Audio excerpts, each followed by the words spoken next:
So you got your first bass. What do you do? Well, first thing that you have to do is you have to know what everything is called. You have to know what everything does on it before you can actually get around and toy around with it. Now we're going to come to sound later, and we're going to come to a couple more first beginner lessons.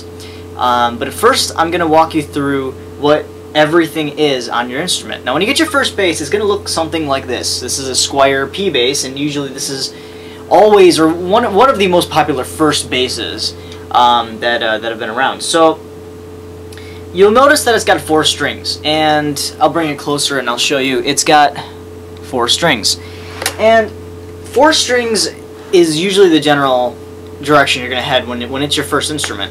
When you start to get a little in-depth, you'll start to incorporate a B string, which will bring you to a 5-string bass. But normally you want to start out on a 4-string. So if you have a 5-string, I'll walk you through a couple things on that later. But we're just going to stick with the 4-string for now. We're going to start on the headstock. Now, I want to bring the headstock a little closer to you. This top part, starting right about to here, is your headstock. So everything from here up is your headstock. The logo is usually red right here. If your bass has a logo, I put tape on it. It says custom. It used to say Squier, or still it does. It's got winders right here. Okay, these are part of your tuning pegs. And what these things do is they take your 4 strings, and the 4 strings wrap around the winders, and they're turned by these tuning keys right here, or tuning pegs. Now, this is generally the same wood as your neck, as the actual neck, not the fretboard, but the actual neck.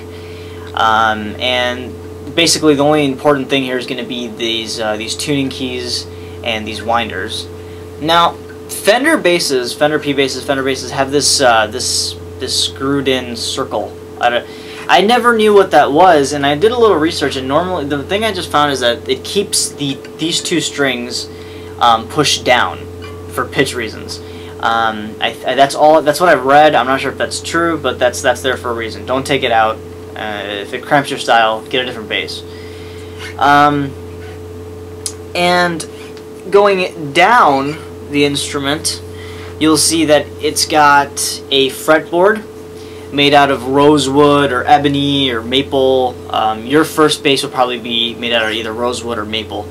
A lot of other exotic woods come in really expensive basses, but it's a fingerboard or fretboard. It's this dark brown part right here, and that's where you're going to be playing a majority of your music, actually all of it, with your left hand. And on this rosewood, you have fret wires. Those are your frets. Now, this bass has 20 frets, I think 22 frets. You can have up to 24 frets as a standard. On these P basses, if you count, the best way to find out is when you get to 12, which is these 2 dots right here. When you get to 12, count after that. So 12, 13, 14, 15, 16, 17, 18, 19, 20, 21. So I think it's 22 frets because I counted from a different fret. But it's, you know, you can have 24 frets. To see if it's 24 frets, an easier way to find out is every 12 frets there are 2 dots normally. So if you see 2 dots on the highest part of the neck, then it's 24 frets. You don't have to really count 1 through 24. That's really tedious to do, especially if you're looking at a picture. So that's your fretboard. Those are your frets. They're separated by pearl inlays. I'm not sure if it's real pearl. I don't think it is. But what they'll do is, sometimes they'll start at 1. On this bass it starts at 3, and then it goes after 1 ever, so it goes 3, 5, 7, 9, then it skips 2 and goes to 12, then 15, and so on. That's going to help you play. A lot of basses, some of them don't have that, and if they don't, you can turn your bass to the side and see fret markers on the top, so you can do a little cheating. So if somebody doesn't really know about this instrument all that much, you're like, oh hey, I don't need the fret markers. But you'll be looking over the neck, so you'll be good on that point. Now, before I start showing the front part of this bass, because it's going to get a little more complicated when it comes to the body, I'm going to turn it around and show you the back of it. It's got the neck, which is made out of maple. Inside the neck is a truss rod, and I'm going to turn it back around and I'll go back to the headstock. The truss rod is accessed through the headstock. On this bass, you don't have to take out anything. Some basses have covers. I'll show you later. And some of them are accessed from this section, but mine is accessed from here. And you just take an Allen wrench sized for this, which is a normal size Allen wrench. You'll put it in and just turn it clockwise or counterclockwise, and I have a setup lesson for that. If you turn it around, it's just got one neck, smooth profile, nothing really different. Some of them are thinner than others, but I mean it's nothing really special. Your serial number will usually be back here. A lot of bases, actually almost all of them, the ones that I've played, have always been back of the headstock. So if you ever need the serial number for any reason, that's where it's located. Or that's the first place you should look to see where it's located. Then, this base is a bolt-on neck base. It's got a bolt-on neck. It's bolted on. Some bases are neck through, which means that it's one piece of wood with two wing pieces. And those are very high-end bases, and I really like them. And some of them are set neck, which is sort of like a Les Paul. Actually, it's exactly like a Les Paul. And it's got 4 bolts. You know, you'll see on my 5-string I've actually got, I think, 5 or 6 bolts on there. And it goes right into the back. And I've got a sticker. I've got a Sam Mash sticker on here. Yours probably won't come with a sticker. And it's just going to be smooth.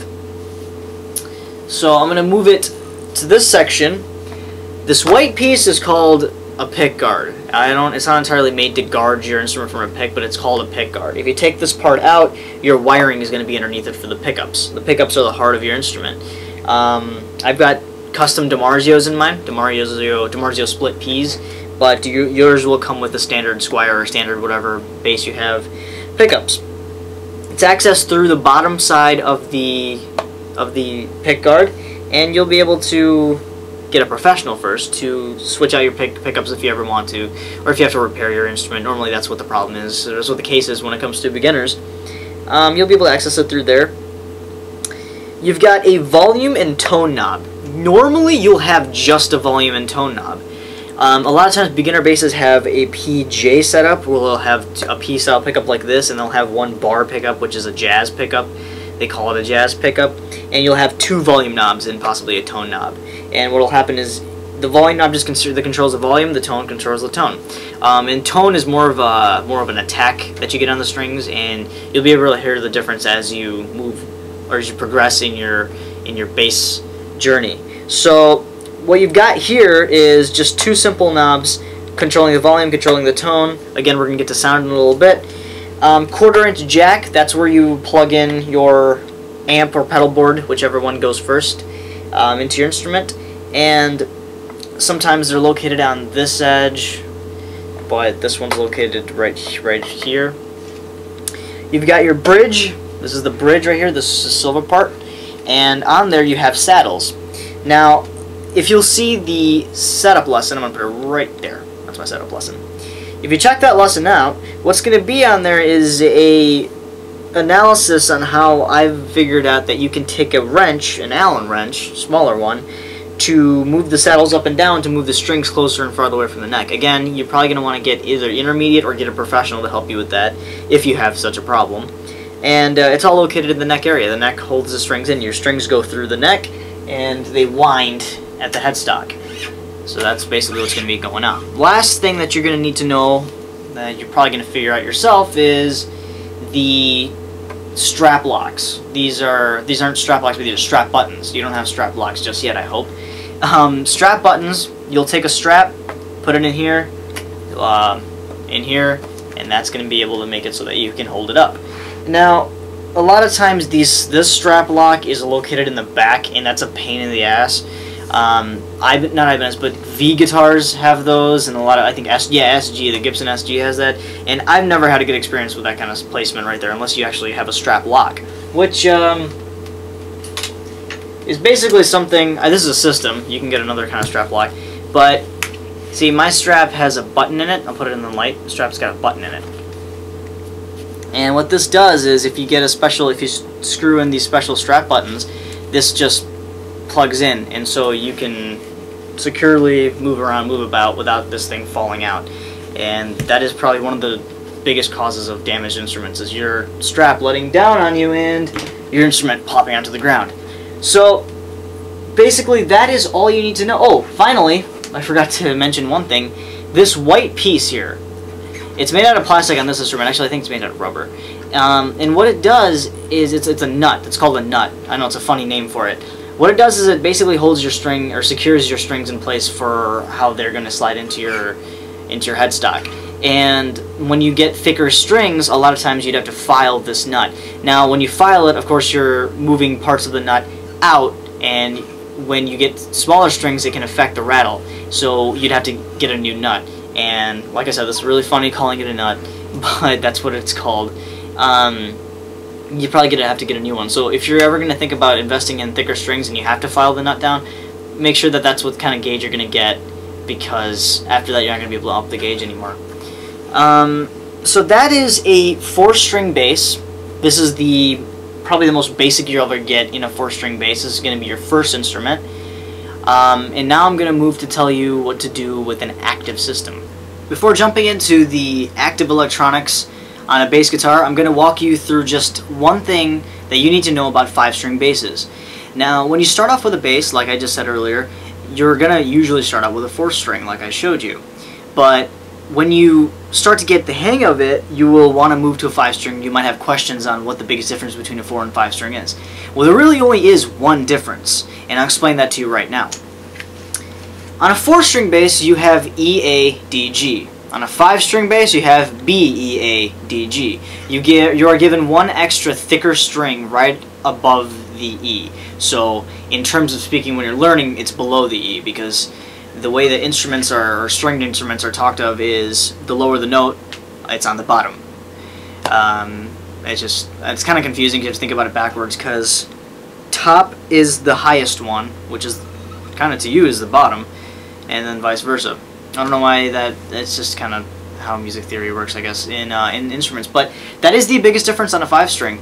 This is a simple 5-string, just like that was a simple 4-string, meaning there is a volume knob for each pickup. There's a master tone knob.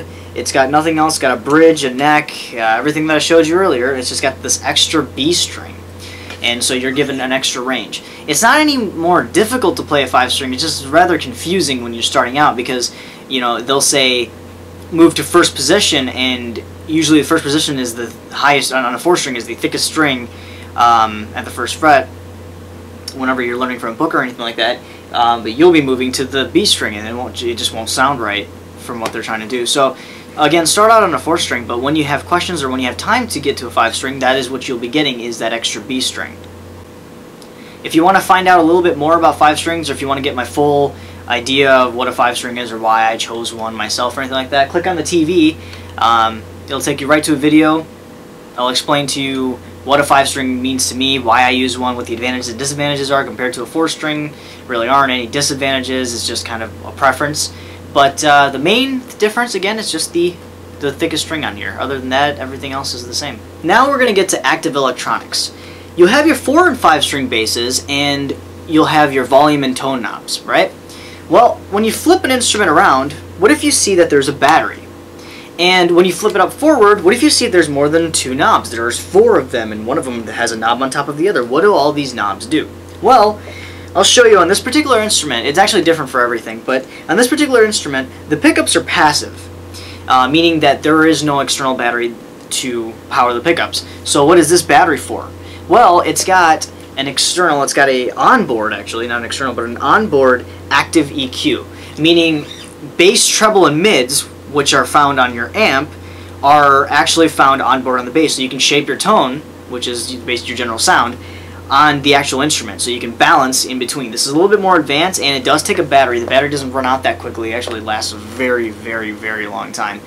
But it's got an onboard active EQ, and actually instead of choosing which pickup you use by turning one volume down or one volume up, or having just one volume for just a single pickup because you don't have 2, this one has what you call a pickup blend. So you take a knob, and what it does is there's a click in the middle, and you can turn it all the way one way, which is going to be just this pickup, all the way the other way, which is going to be just this pickup, or right in the middle, and it'll click when it's right in the middle, and it'll be both pickups. Now again, this doesn't come on every single bass, but my general idea is it will have an active EQ. I've got a bass, mids, and treble setting on here that I can kind of shape my tone in. So if I'm playing something and I'm like, this needs a little bit more bass, I'll turn the bass knob up. This needs a little less treble.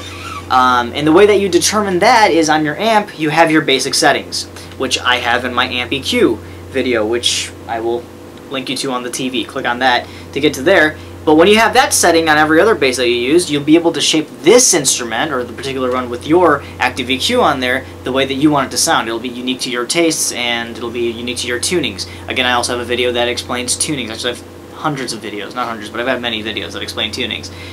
So you have a lot more of an advantage in this kind of instrument. They are a little bit more expensive with the active electronics, but they're definitely worth a try when you're very keen about your sound. So when you get a little farther into your bass journey and you want a bass that has a wide variety of sounds, you don't always just have to tune it differently, but you have to be able to make it sound different. Maybe you want less bass for maybe there's only one guitar. Maybe you want more bass when there's a lot of guitars and there's like 7 drums, and you really would like to have yourself to be felt or heard. So you have these options on board, and it makes it that much easier for you. Again, this is a 4-string. I have a 5-string that has the exact same setup and also a review. Click on the TV for that one. It's going to be just a review, general idea of what that bass is, but it has this setting, this active electronic system on that bass. Again, the pickups are passive, meaning there are no batteries for the pickups, like EMGs, which are active pickups. The battery actually goes to the onboard EQ. Same thing with the other instrument. Now, the only difference between the 4 and 5 string, of course, is what I told you earlier. The only difference is the string. So other than that, it's just a preference thing, and you'll be kind of set on just one preference after a while when you tried all these basses. So that is what an electronic system is. Active versus passive pickups. Questions can range from what are the difference between the two, which one's better for me, which one is better than the other, what the sound differences are. And it can be really overwhelming when it comes to choosing these pickups, or when it comes to choosing an instrument that has one or two of these pickups. Well, since active pickups are more advanced than passive pickups, they're usually seen as above passive pickups, but they're not any better. They sound differently, meaning they have a wider dynamic of sound. You can achieve a different level of sound, or a different variety of sound, than when you just have a passive set of pickups. But you have to keep in mind that you're really not going to be touching too many different dynamic styles unless you prefer to do that. Normally, as any kind of bass player goes, because I'm talking about bass pickups, any kind of bass player goes, you're really not going to be wanting to reach way too many varieties of sound rather than varieties of genres. You want to be able to play different types of music, not sound differently. Using your bass, you should be able to play reggae, you should be able to play pop, punk, metal, jazz, whatever you please, because the notes are the same. It's just that the way that the notes are going to hit or attack are probably going to sound different. So I'll tell you the major differences between the two pickups, and I'll answer some of the broadest questions that I get. I'll start with passive pickups. Passive pickups have a tendency to give out a lower output. They are generally seen as a pickup that will, because they're passive and have no active electronics that go into it, like a battery that doesn't have a separate source of power, it's going to have a generally low output. This doesn't mean that you're less loud. This doesn't mean that you're quieter. This just means that the output, the actual output the pickup is giving out, is lower than an active pickup. Also, it kind of takes the peaks of a high and low and compresses them. Not really compress them, but kind of shoves them back. You get more mid-range. You get more mid-range from a passive pickup than you do with the active pickup. But in the active pickup, you can actually switch between which ones you want. We'll get to that later. On a passive pickup, you can jump from having just a regular bass sound, turning the volume up, and having the same regular bass sound at a higher level. It's really simple, and it sounds pretty good. So it's a basic pickup. It's a basic pickup set that gives you a lower output and is almost no hassle at all. Fender basses, the company Fender that makes some of the greatest basses that have ever been created, all come with passive pickups. And unless they have been custom made by a specific artist, or they've been touched somehow by another custom shop, generally all the standard series basses from Fender, which sound very good, are passive pickup basses. And so that kind of draws me into saying that passive pickups don't generally mean that it's bad or below active pickups. It just means that it does one simple thing, and it has one sound, which is the sound of the bass. Some really cool passive pickups that I've used and or owned are DiMarzio split P pickups for P bass, for Fender and all P basses actually. Seymour Duncan quarter pound. They have 5 and 4 string pickups. They have jazz and P style pickups, so they have a really good variety of really good variety of passive pickups that you can find at any place. I'm going to link you in the description area for where you can find those pickups. But the main difference between passive and active pickups is, at least the one that you're going to see over anything else, is the battery that it needs. An active pickup is going to need a 9-volt battery in the back of the bass that'll power the pickups, because it's going to give a higher output. It has a built-in preamp, and it sends that signal out. So that's going to transition me over to active pickups. Active pickups are, like I said, more dynamic range sounding pickups that you can upgrade to. A lot of high-end basses come with them, but normally if you buy any medium intermediate style bass, or if you buy any kind of beginner bass that you want to put active pickups in for any reason, you're going to have to upgrade to them. EMG makes these. Seymour Duncan bass lines, they're called Blackouts, Seymour Blackouts for bass. They make these too. They're Soulfar style pickups, and they're really cool. They're really good sounding pickups, but they're really more for recording purposes. At least that's what I've ever found active pickups to be used in, is recording purposes. When you are recording, you can shape the exact tone of your bass on your onboard electronics that'll be able to shape the instrument's pickups and or the interface that you're going into. Maybe you're recording through your amp, maybe you're recording through an actual interface, maybe you're going through a mixer, where you can kind of mix and match the mid-range, the bass, and the treble, so you can get the specific sound that you want. So you get more of a dynamic range with active pickups. A lot of people prefer them for that purpose. They like to get all these different tone sounds from their instrument while they're playing, because they switch styles a lot, but they're so keen on how their instrument sounds that they don't want to switch it to a new bass every single time. They just want to be able to shape their sound on their instrument and kind of go from there. Also, they might like the bass sound of the pickup, but then also be able to go to all these different sounds on the pickup.